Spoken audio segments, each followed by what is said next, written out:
வந்து நம்ம என்ன பண்ண போகிறோம் அப்படின்னா மிக்சர் செய்வது எப்படி அப்படின்னு சொல்லி பார்க்க போகிறோம். வீட்டில் இருந்துட்டு சிம்பிளாக பிள்ளைங்களுக்கு எப்படி ஸ்நாக்ஸ் செய்கிறது அப்படின்னு சொல்லிட்டு பார்க்கலாம். சரிங்களா? இது வந்து இதுக்கிட்ட நான் 2 கப் கடலை மாவு எடுத்திருக்கேன்.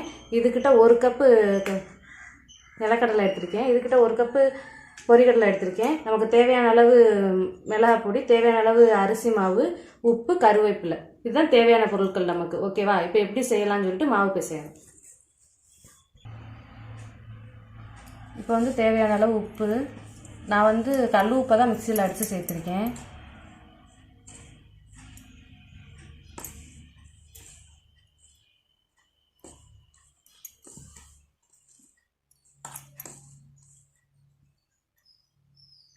அதுக்கப்புறம் தேவையான அளவு அரிசி மாவு, நான் வந்து 2 கப் எடுத்ததுனால இதில் வந்து 2.5 ஸ்பூன் எடுத்திருக்கேன் அரிசி மாவு.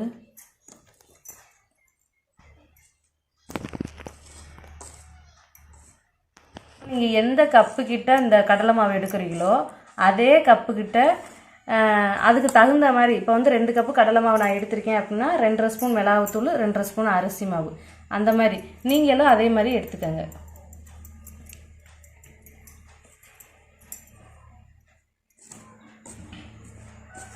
நல்லா கலந்து விட்டுக்கிறோங்க.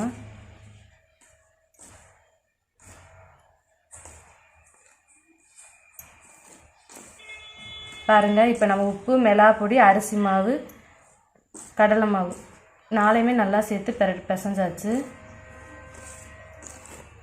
இனி அடுத்து வந்து நம்ம தண்ணி ஊற்றி பிணைஞ்சிக்கலாம். சப்பாத்தி மாவு பதத்துக்கு கொஞ்சம் கொஞ்சமாக தண்ணி ஊற்றி நம்ம சேர்த்துக்கணும்.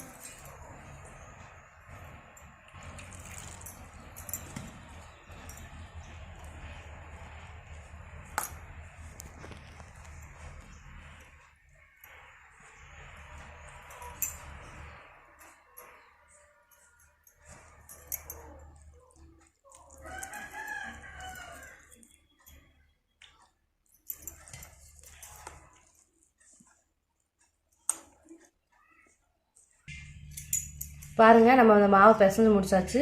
கரெக்டாக அமுக்குனா இந்த மாதிரி நம்ம விரல் பதிகிற அளவுக்கு இந்த பதத்துக்கு நம்ம பிசைஞ்சுக்கிறணும். சரிங்களா? ஓகே, இப்போ வாங்க நம்ம எப்படி மிக்சர் சுடுறத பார்க்கலாம். இப்போ பாருங்கள், நமக்கு எண்ணெய் நல்லா காஞ்சிருச்சு. இப்போ வந்து இந்த மாவை இதில் விட்டுடலாம்.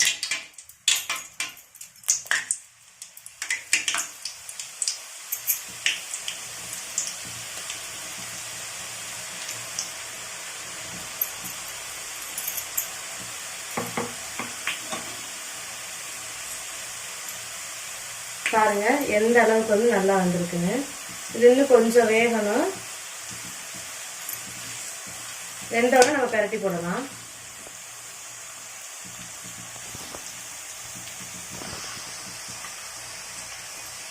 எல்லாரும் மஞ்சத்தூள் போடுவாங்க.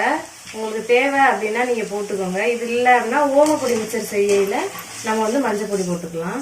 இதை அப்படியே பரட்டி போட்டுடலாம்.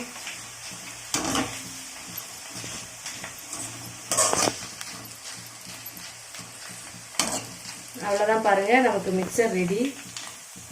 இந்த பபிள்ஸ் எல்லாமே அடங்கிருச்சு அப்படின்னா மிக்சர் வந்து நல்லா வெந்துருச்சு அப்படின்னு சொல்லி அர்த்தம்.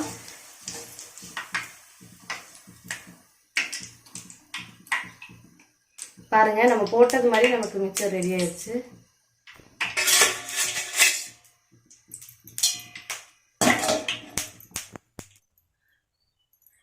கடைசியாக கொஞ்சோண்டு மாவு இருந்துச்சு. அந்த மாவை வந்து நல்லா தண்ணி ஊற்றி நல்லா கரைச்சி வச்சுருக்கேன். இப்போ இதை வந்து நம்ம பூந்தி போடுவோம். நான் ஏற்கனவே கொஞ்சம் பூந்தி இருந்தால் போட்டு வச்சுட்டேன். நீ வந்து நம்ம அடுத்து போடலாம், ஏன்னா அதை நான் வீடியோ எடுக்காம விட்டுட்டேன். இப்போ பாருங்கள், நான் பூந்தி எப்படி சிம்பிளாக நம்ம வீட்டில் போடுறது அப்படின்னு சொல்லி பார்க்குறேன். இதை நம்ம வீட்டில் உள்ள கண்ணு கரண்டி எடுத்துக்கிறணும். அதில் வந்து இந்த மாதிரி மாவை வந்து இந்த அளவுக்கு திக்காக கரைச்சி அள்ளி வச்சுக்கிறோன்னு. அள்ளி வச்சுட்டு இப்போ இந்த இப்படி நம்ம கரைச்சி வச்சிருக்கீங்களே, இப்போ விழுகுதா, இதை அப்படியே அடுப்பில் வந்து இப்படி காட்டணும். இப்படி வச்சுட்டு மெதுவாக மாவு இந்த பக்கம் மட்டும் விழுகாமல் நம்ம இப்படி இப்படி பண்ணோம் அப்படின்னா அதுவே உள்ளுக்குள்ளே விழுக ஆரம்பிச்சிடும். உள்ளுக்குள்ளே லைட்டாக நம்ம இப்படி கிண்டி விட்டோம்னா போதும். பாருங்கள், புள்ளி புள்ளியாக அதுவே விழுக ஆரம்பிச்சிருச்சு.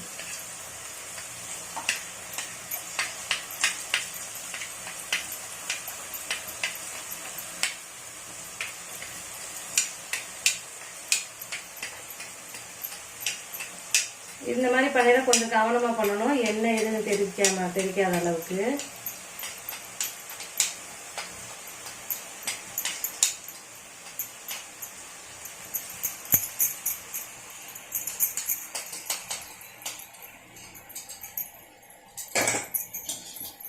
அவ்வளோதான். இப்போ பாருங்கள், நமக்கு எந்த அளவுக்கு தேவையோ அந்த அளவுக்கு வந்து கார பூந்தி வந்து ரெடி ஆயிடுச்சு.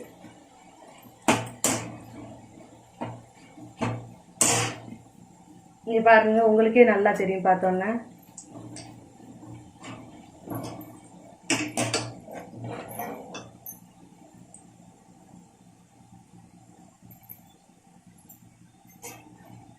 பாருங்க, இந்த அளவுக்கு நல்லா கலர் சேஞ்ச் ஆன உடனே நம்ம வந்து எடுத்துக்கலாம்.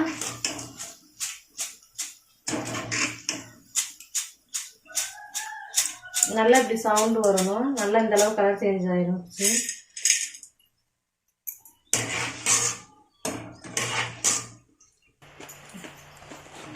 இப்போ நம்ம என்ன பண்ணலாம் அப்படின்னா, அடுத்ததாக கடலையை பொரிச்சு எடுத்துக்கலாம்.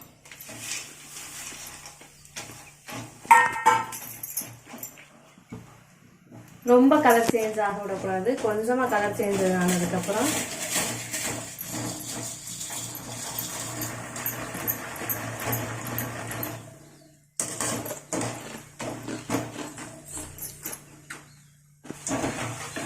பாருங்க, இந்த அளவுக்கு லைட்டாக கலர் சேஞ்ச் ஆனதுக்கப்புறம் நம்ம வந்து இப்போ கடலையை வந்து எடுத்துடணும்.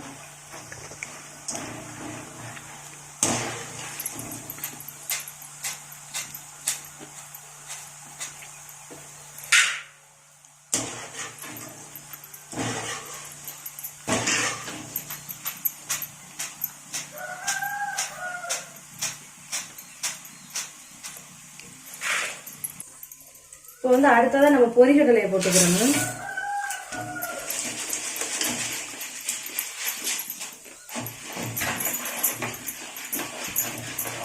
லைட்டாக பொரிகடலை கலர் சேஞ்ச் ஆனவுடனே நம்ம வந்து எடுத்துடணும்.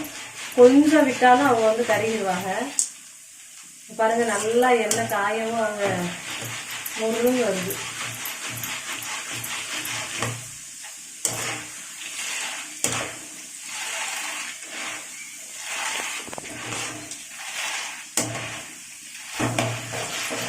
பாருங்க, நல்லா இந்த அளவுக்கு வந்து அப்போ வந்த பப்பிள்ஸ் வந்து நல்லா ஓரளவு அடங்கிடுச்சு. இப்போ வந்து நம்ம இதை அள்ளிடலாம். பாருங்க, நல்லா பொரிஞ்சிருச்சு.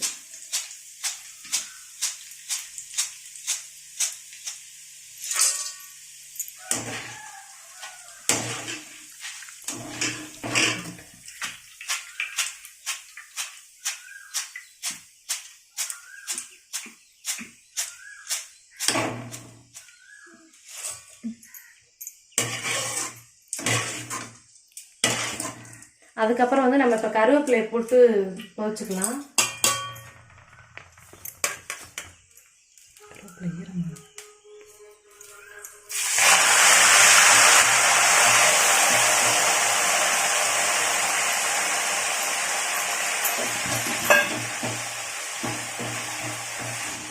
அவ்வளோதான், கருவேப்பிலை நல்லா பொரிஞ்சிருச்சு. இங்கே பாருங்கள், கருவேப்பிலையை எடுத்துடலாம். நல்லா இந்த அளவுக்கு மொறு மொறுன்னு சத்தம் வர அளவுக்கு அது வந்து ரெடி ஆகணும்.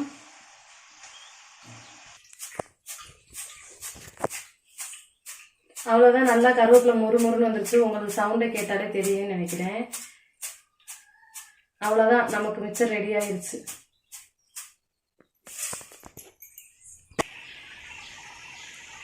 இப்போ வந்து நம்ம கடலை, பொரி, கருவேப்பிலை மூணையும் நல்லா வறுத்து கொட்டிக்கிட்டோம். இனி அதுக்கப்புறம் இதில் வந்து காரா பூந்தி செஞ்சோம்ல, அதை கொட்டிக்கலாம்.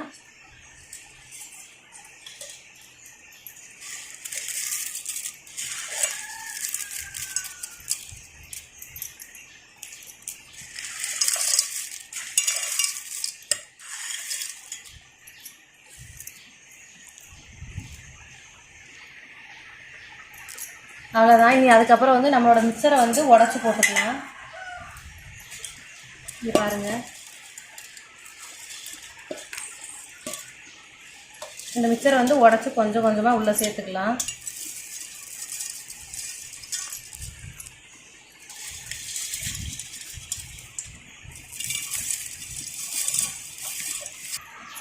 இதே மாதிரி உடச்சி போட்டுருங்க.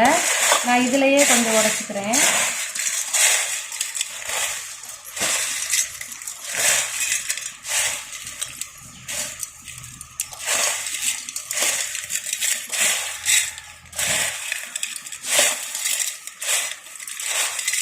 நல்லா உடச்சாச்சு.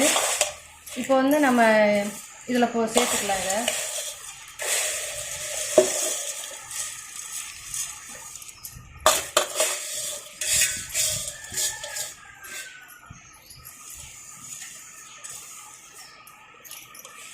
இப்போ வந்து இதில் தேவையான பொருட்கள்லாம் சேர்த்துக்கலாம். நம்ம வந்து மாவு பிசையில் ஓமம் போட்டாலும் போட்டுக்கலாம், இல்லை அப்படின்னா கடைசியாக போடுறதுனாலும் போட்டுக்கலாம். நான் கொஞ்சமாக 1/2 ஸ்பூன் கிட்ட ஓமம் போட்டுக்கிறேன். இதுவே நல்ல வாசமாக இருக்குது.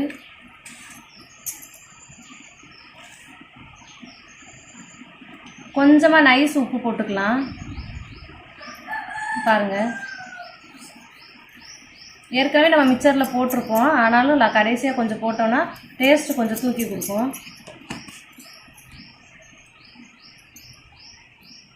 அதே மாதிரி கொஞ்சமாக மிளகாத்தூள் போட்டுக்கலாம். 1/2 ஸ்பூன் போட்டுக்கோங்க போதும்.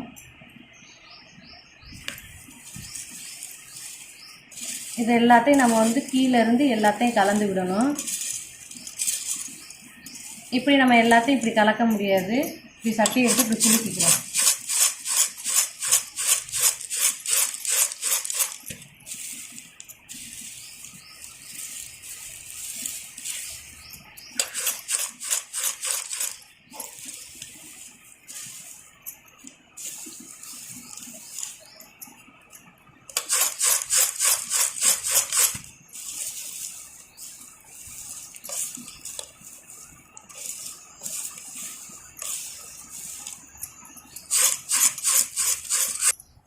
பாருங்கள், நம்மளோட மிக்சர் வந்து இந்த அளவுக்கு நல்லா ரெடி ஆயிடுச்சு.